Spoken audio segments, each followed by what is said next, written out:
Night in this house never began with stars. It began with sounds. First, a thin, sticky moan in the wood inside the walls, as if the old building stretched its ribs and sighed. Then a faint shimmering in the pipes, metal listening to itself. He lived here alone, quietly, or so it had seemed. Pause. The agent had promised, "It's a calm place. No trouble." The key, a plain, worn thing, settled into his palm as if it had always belonged there. Only the numbers on the little metal tag were odd, smudged, as though someone kept erasing them and writing them back. He let it pass. The first days slid by like mild rain, barely noticed. He tidied shelves, arranged books, moved a chair from one patch of dusk to another. He told himself he hadn't found a home so much as a refuge. Softly. Then came that night, with a thin blade of chill in the air, with the window pane turned to black glass, where even his own reflection felt like an intruder. At exactly 3 a.m. the corridor door stirred. Not a knock, whispering, a push. He lifted his head. Draft, he thought. When the door nudged again, he sat up. The third time, something in the latch made a soft, decisive click, tiny but unmistakable. Someone there. He didn't move. He stared at the chain.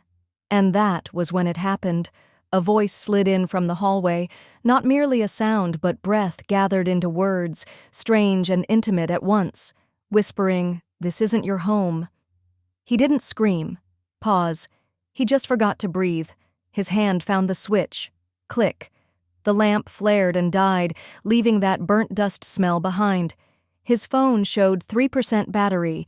Ridiculous, comic, like the last match in a damp pocket. He waited out the darkness on top of the covers, and every time his eyelids sagged, he heard the door being worried from the other side, a patient picking at a bandage. The chain held. Tense. The chain held, and the door still felt a little open. Morning delivered its cheap absolution. On the handle, a thin amber line glowed under the light, as if a rusty needle had drawn along the metal. The air smelled faintly of iron and damp. He decided to forget. Daylight forgave. Evening withdrew it. The door lived like a tired person, breathing shallowly, gathering itself. On the third night, the voice changed. The door didn't move. The voice came from inside the apartment, softly behind him, as though someone had already slipped past and was standing just out of sight, damp shoulder grazing the wardrobe. He spun. No one. Still a shadow peeled off the wall, too tall, too thin to be his, and drifted across the paper, ignoring the light. He slapped the switch. The lamp bloomed, and the shadow didn't vanish. It simply slid into the corner like water that wood refuses to hold. Pause. Then came the first knocking. 1, 2, 3. Whispering, rougher. "You took my flat," the voice said. Police came because that's what living people do. Two tired officers walked the corridor, looked into the empty rooms, into the dark mouth of the chute, asked for the door number. 24's been closed for years, one said. No one lives there.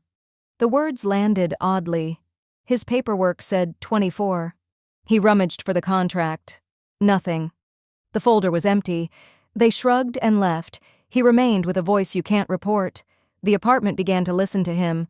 Floorboards answered his steps with a dry, almost cheerful cry. The window pane refused his face, giving back the face of someone like him with eyes that held no one. He saw it sidelong and looked away. Nights brought the corridor again, not the real one, but the dream of it. Doors with numbers struck through, re-inscribed, as if they couldn't remember their names. He would go to 24, cool sweetness breathed from it like late snow. Whispering, "This isn't your home," they said inside. He would retreat, try 23, and hear, closer. When he reached for 25, the door would, softly, open by itself, and from the dark drifted the ghost of old music, a record playing without a needle.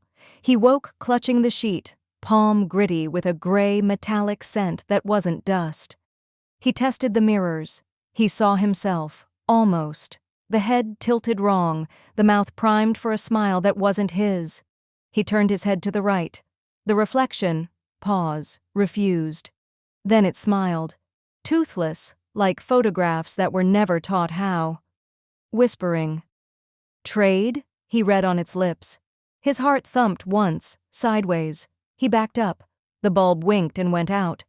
In darkness, a mirror is honest because it can't lie with light. He went to the door. His hand freed the chain without asking. The corridor smelled of mildew and wet cloth, of rain that hadn't seen the sky in years. Far away, a pale circle brightened.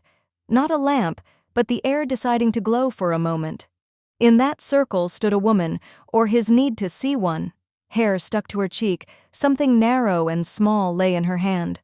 When the light thinned, he understood, softly, a key. She turned sideways and vanished the way the past vanishes, without apology. He closed the door and realized he was holding a key of his own. Heavy, cold, a scratch of numbers along its shoulder, hard to read, sometimes 24, sometimes 25, sometimes only scars. Evenings learned the trick of changing those numbers, the way old calendars change their date after you stop living by them. He gave up arguing with the dark. He sat in the chair, set the key on the table, let the room half dim and listened while the walls, tense, came a little closer. Time stopped running like a river and pulled like wet cloth no one could wring out. He found something stranger. Speaking first was easier. Whispering. This isn't your home. He tried, and listened to the words fall apart and roll back from the corridor in a different voice, already not his. One night he pushed the door himself. This time, everything inverted. The corridor held perfectly still and black, and on the threshold a shadow, and nothing but shadow, condensed, long and narrow as a nail hammered into the wrong board. It stepped inside and left no mark. Softly. You called me, it said with his voice. He didn't retreat. Who are you? The house, the shadow said, and you're the one who forgot doors open from the inside. He meant to laugh and couldn't. His mouth wouldn't try. The shadow touched the mirror. The glass yielded without a sound. He saw a room on the far side exactly like his, only, a few years older. A man sat there, him, and not, holding a key and lifting it to his lips as if to kiss it. Time, the shadow said. The glass closed again, keeping a thin wrinkle, like a healed cut. Daylight turned up scraps like a gull, a contract, 23. A business card where the digits looked melted, a note in his hand, don't forget to lock. On the back, in a stranger's, whispering, you will. Numbers walked this house like names in a cemetery. They didn't mark, they beckoned. He felt pulled downstairs toward the front door. The thought of normal air, of engines, laughter, argument, anything that would prove the world still ran. On the last step sat a boy in a coat far too large, soaked so badly that water dripped from the sleeves. The boy lifted grayed, washed-out eyes. Softly, will you come back? Where? Home. He wanted to say, I'm home, but the sentence hung and would not fill with breath. The boy smiled without joy and pointed at his pocket. A key lay there. How had it gotten there? Beautifully etched with a clean 25. He looked up. The boy was gone. Only wet footprints remained, none that led outside. He returned. The apartment met him with warmth he wasn't expecting. Not radiator warmth, quiet, body warmth. He put the key on the table and sat opposite it the way people sit opposite someone they need to speak to. Pause. For the first time he said it differently. This is my home. The air trembled as if it were a glass thin enough to shatter. The house seemed to lean and listen. He said it again, firmer. Mine.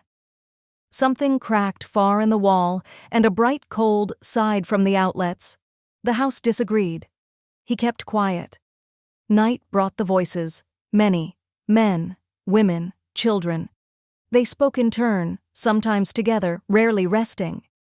It's not your home, they insisted, teased, whispered, hissed, sang. He listened the way you listen to the sea to hear when the tide turns. Whispering. All right, he said at last. Whose then? Silence stumbled them. One voice answered, gentle, warm, like fresh milk. All of ours. He looked at the door, and the door looked back like a mouth waiting for a word. He slept under that murmur and dreamed the dream that matched the waking world too closely to argue. He stood at his own door. The number changed when he blinked. 23, 24, 25, 23. He stopped blinking, and the number settled on absence. Nothing there but a faint white shine. He touched that blank with a finger and felt softly cool silk. "Open," said the blank. He opened. He stood face to face with himself, older, quieter. The other nodded and took a step forward. The step lasted a very long time, long enough to cross the house. He woke the second the stranger's shadow covered his, and the room turned warmer than it had ever been. By morning he had changed. Not happy, not unhappy. Softly, accepted. Making coffee, he heard a thin, steady note inside the cup, as if someone had touched the porcelain with a fingernail. He smiled. He worked by day, cleaned by evening, listened by night. Sometimes he answered. The key lay on the table and the number never shifted again. 25. He stopped asking why. Understanding had stopped being a requirement. On the last night, if it was the last, the door was nudged gently, the way a friend taps your shoulder. He stood and went to it. The voice rose not from the crack, but from the house's depth, from the place where stairways learn to turn the wrong way. Whispering, "It's time," said the voice. "Someone's coming." He opened. In the corridor stood a woman in a wet coat, hair stuck to her temples, holding the same narrow key with no number at all. She didn't enter. She smiled, nodded, softly, and dissolved, leaving the clean scent of cold earth and iron. Somewhere far within, a lock clicked. Pause. And then footsteps, light, unsure, came to his threshold. He stepped back half a pace. The steps stopped. For the first time, he spoke the sentence as it needed to be spoken, very softly, like a charm. "This isn't your home." Pause. Yet. The door quivered but didn't open. The footsteps lingered one breath, then left. He closed, turned the key, listened. The house smiled, not with a sound or light, with a narrow wave of warmth running through the walls like through skin. He returned to the table. The key lay there without a number. He took it, squeezed. It grew warm. "Then it's mine," he said without triumph or challenge. The house agreed. Since then he has lived in the house the way you live in a body, sometimes unaware, sometimes listening to every rasp. At 3 a.m., when the corridor exhales and the door, whispering, nudges, he wakes, sits, listens. There's no need to call or dismiss. He knows someone is out there, searching for a place where their voice will be given back. Sometimes he opens, and if someone breathes, careful and small, "This isn't my home," he answers the way a house knows how, softly. "It's a home. It isn't anyone's because it is itself. Come in if you're ready now." And then the mirror smiles a borrowed smile. He smiles back, finally knowing how. No shadow can take the place of light if the light admits the shadow and gives it a name. No door can, tense, shove you from the inside if you are the door. And when the whisper comes again through the wall, whispering, "This isn't your home," he lifts his head, says thank you, and nods, and the house nods with him, beams answering with an old man's kindly creak. Because they have an agreement now, no one steals a place here. They only remember how to listen and learn how to speak. Night in this house still begins with sounds, but they are familiar, not frightening. Footsteps, rain on glass, the breath of old wood. And somewhere far above, on the floor the building doesn't have, someone keeps nudging a door. Lightly, politely, the way you ask, "May I?" And the house replies with the voice of the person who has finally settled inside it, whispering, "You may. Just remember, this won't be a home for anyone until they let the house in." Softly. And the door opens just enough for you to enter, not with your body, pause with your silence.